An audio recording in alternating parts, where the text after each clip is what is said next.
દેશભરમાં 26મી જૂનને આંતરરાષ્ટ્રીય ડ્રગ્સ વિરોધી દિવસ તરીકે મનાવવામાં આવે છે, જે અંતર્ગત કેન્દ્ર સરકારના નશામુક્ત ભારત અભિયાનને ગ્રાઉન્ડ લેવલ ઉપર સફળ બનાવવા માટે સુરત પોલીસ લાઇવ એક્શન મોડમાં જોવા મળી છે.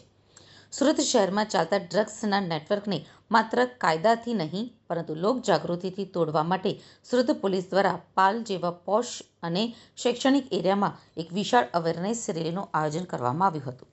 આ રેલીનો મુખ્ય ઉદ્દેશ્ય આજની હોનહાર યુવા પેઢીને સિન્થેટિક કે અન્ય કોઈપણ પ્રકારના નશાના બંધાણથી દૂર રાખવાનો છે. આ મેગા ડ્રગ્સ વિરોધી રેલીની શરૂઆત પાલ વિસ્તારમાંથી કરવામાં આવી હતી, જેમાં સુરત પોલીસ કમિશનર અનુપમસિંહ ગહેલોત પોતે રૂબરૂ હાજર રહ્યા હતા. તેમની સાથે જોઈન્ટ સીપી, ડીસીપી અને એસીપી કક્ષાના તમામ ઉચ્ચ અધિકારીઓ પણ કદમ મિલાવીને ચાલ્યા હતા. પોલીસ કમિશનરે લીલી ઝંડી આપીને રેલી પ્રસ્થાન કરાવી હતી. રેલીમાં પોલીસ બેન્ડ અને નશાના નુકસાન દર્શાવતા અલગ અલગ આકર્ષક પ્લેકાર્ડ્સ તેમજ બેનરો આકર્ષણનું કેન્દ્ર બન્યા હતા.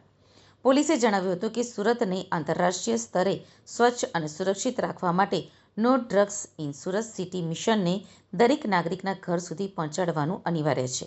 આ રેલી દરમિયાન પાલ પંથકના માર્ગો પર સેંકડો વિદ્યાર્થીઓએ નશાને ના, જિંદગીને હા જેવા સ્લોગન સાથે માર્ચ કરી હતી. રસ્તા ઉપરથી પસાર થતી સામાન્ય જનતા અને દુકાનદારોને પણ ડ્રગ્સથી થતી શારીરિક, માનસિક અને આર્થિક બરબાદી વિશે પત્રિકાઓ વહેંચીને લાઈવ જાગૃત કરવામાં આવ્યા હતા. સુરત પોલીસે મંચ ઉપરથી અપીલ કરી હતી કે જો કોઈ વાલી કે મિત્રને કોઈ યુવાન ડ્રગ્સના રસ્તે ચડી ગયો હોવાની આશંકા જાય તો ડર્યા વગર પોલીસનો સંપર્ક કરે, જેથી તેને સમયસર કાઉન્સેલિંગ આપીને બચાવી શકાય. સુરત પોલીસની આ સરાહનીય પહેલને સમગ્ર ડાયમંડ સિટીના લોકોએ લાઈવ બિરદાવી છે.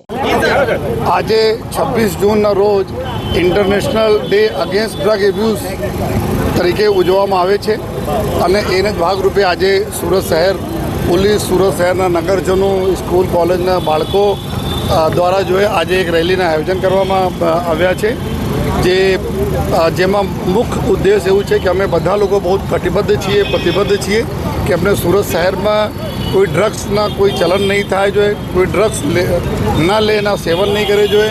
અને જો no drugs in Surat city મેં એક અભિયાન સુરત પોલીસ દ્વારા ચલાવવામાં આવી રહ્યા છે છેલ્લા 4 વર્ષોથી આમાં આપણને ખૂબ સફળતા પણ મળી રહી છે. ઘણા બધા મોટા જો ડ્રગ જો કાર્ટલ હતા એને તોડવામાં સફળતા મળી, ડ્રગ પેડલર્સ પકડાયા અને આ વખતે 1-2 વર્ષ પહેલાં કરતાં જો અત્યારે 4 ગુના આ લોકો ઉપર વધારે ભીસ વધી છે. એના પ્રોપર્ટી વગેરે જપ્ત કરવાના, એના પ્રોપર્ટી ઇલીગલ પ્રોપર્ટી જો બનાવ્યા હોય તેના નિયમાનુસાર કાર્યવાહી કરીને ડિમોલિશન કરવાના. આ બધી જો કાર્યવાહી, સખત કાર્યવાહી પોલીસ તંત્ર તરફથી કરવામાં આવી રહ્યા છે.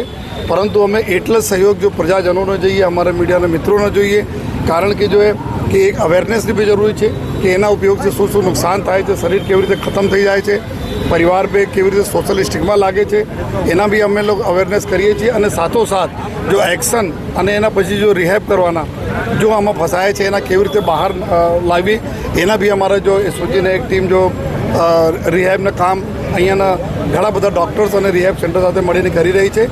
અને અમે લોકો એકદમ કટિબદ્ધ છીએ કે આવનાર દિવસોમાં ઓર કડકાઈથી એના ઉપર અમે લોકો એક્શન લેતા રહીશ. અને ફરીથી જેટલા લોકો અમારા આજ રેલીમાં સહભાગી થયા તે તમામ લોકોનો અમે ખૂબ આભાર માનીએ છીએ. Thank you. જય હિન્દ, જય ભારત.